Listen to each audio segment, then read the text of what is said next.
when the phantom musician used to play the evil spirits away, play with the power of loud sound,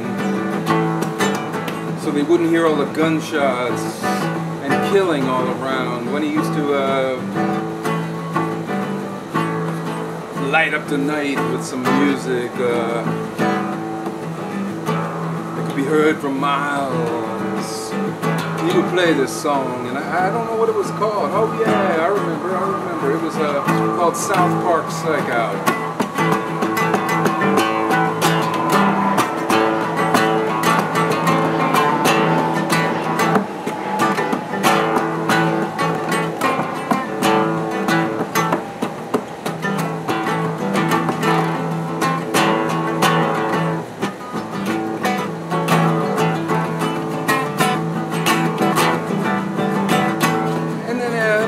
Buddy boy, after all the stuff was done and the ordnance battle was won, at least maybe it was won, and all the stuff that really needed doing was covered over and made the look bare and sterile and flaccid and dirt, dirty ground, no plant, ridden, plastic neighborhoodness. After all that was done,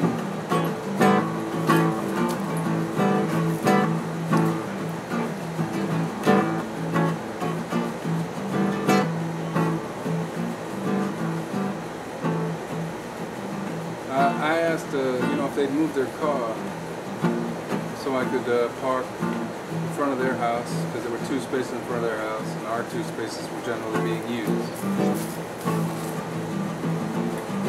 And one day, because there was a lot of people on the road that day, they complied and they moved forward so that the one car wasn't taking both spaces. And I thought we were being neighborly and everything.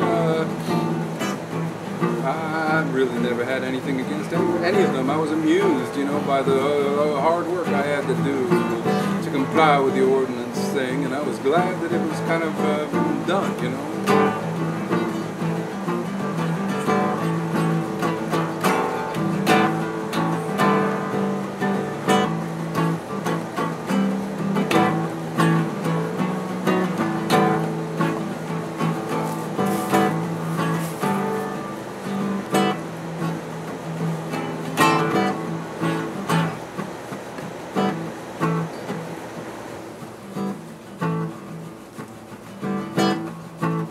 So I said,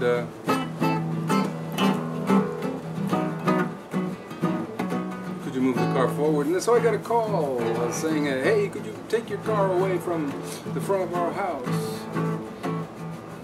Because we like, to only have one car, our car, the one that's no one's moving, the one that's illegally doesn't move, over a 24-hour period. If I wanted to call the cops on them, then I could, but that's not my style. I'm not gonna spend my while, causing trouble to other people, that's just not my thing. I'm not gonna bring the cops just because they're doing something illegal with a car they don't use. But, I did talk to them about it, and,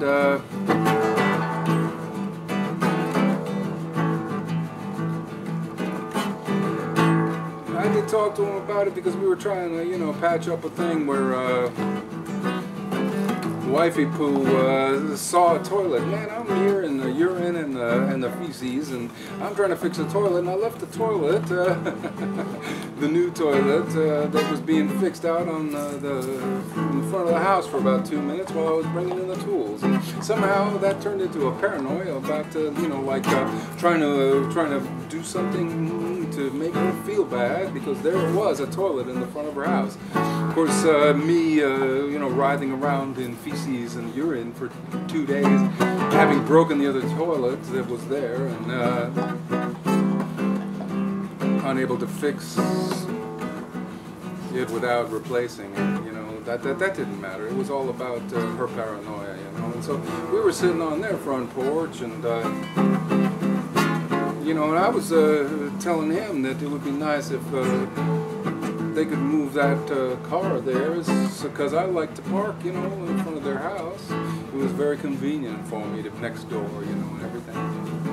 And he said, well, why don't you move stuff around in your driveway? And I said, you know, well, why did you make an apartment out of your garage? Well, you could put stuff in your garage. And it turned into, like, you know, I don't know, something about them wanting to say how I spend my day.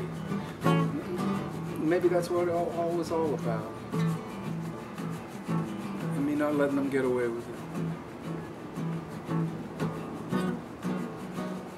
So we spent 4 hours talking about how, you know, maybe some of the neighbors were bothered by my robe. And I asked, well, isn't that gossip? You've been talking to the neighbors about my robe? And is that, you know, the Christian way to do things? And he said, well, no, not necessarily talking to neighbors about the robe. But for every, you know, 10 people, there are 8 people who would never say anything. And so I said, you're assuming that people are bothered by the robe without anyone saying anything? Well, I don't know which one you're talking about here. Either people are saying things about the robe and, you know, like that's bothering them, or you're assuming that there are people who are bothered by the robe just because of your own way of trying to control the world, you know? He said, well, you know, maybe someone saw your junk. And I said, absolutely, absolutely, absolutely not. You know why it wasn't possible? You know why it wasn't possible? You know why it wasn't possible? Well, when it comes down to it, I'll let you know why it wasn't possible for anyone to see my junk, you know? Yes, oh yeah, people saw your junk. Or what if they could? I said, well, you know, what if a bikini girl was walking around? You know, maybe you wouldn't think it was good. Maybe you would think it was okay. But who's to say? Who's to say? Not you, not you. Unless you're gossiping, fool. Unless that gossip thing was true. Yeah. All the good people, all the neighbors, all good neighbors who don't want to cause troubles but threaten to, I want to beat you up, brandish their weapons, illegally park their cars for weeks at a time in one place so that no one else can park in front of their house. Cut down trees so that the ivy won't grow up them, so that the Turk's cap and the beautiful flowers won't grow like vines up the trees, because trees shouldn't have vines, because that's not you know, in line with my philosophy of how vines should be, and trees and me. Cut down them trees, kill the vines.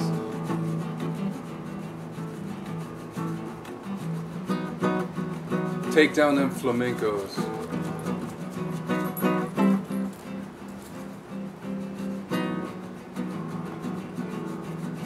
You have no idea the trouble you caused me, neighborly neighbors.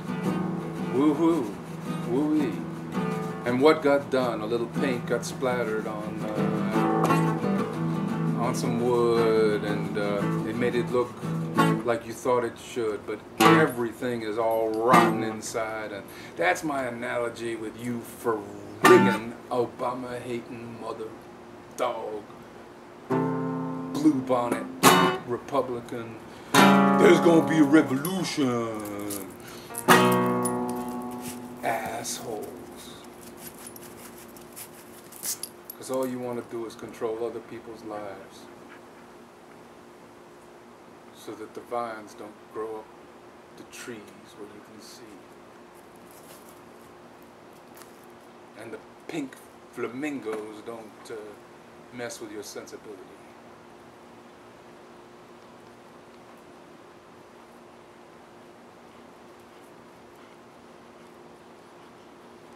And now you're trying to control me, to make me unneighborly.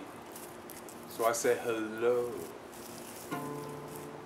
I really appreciate that you're full of advice. I will talk nice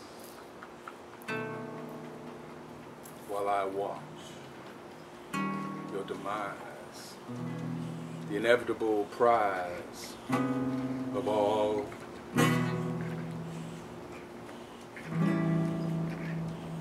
hurt.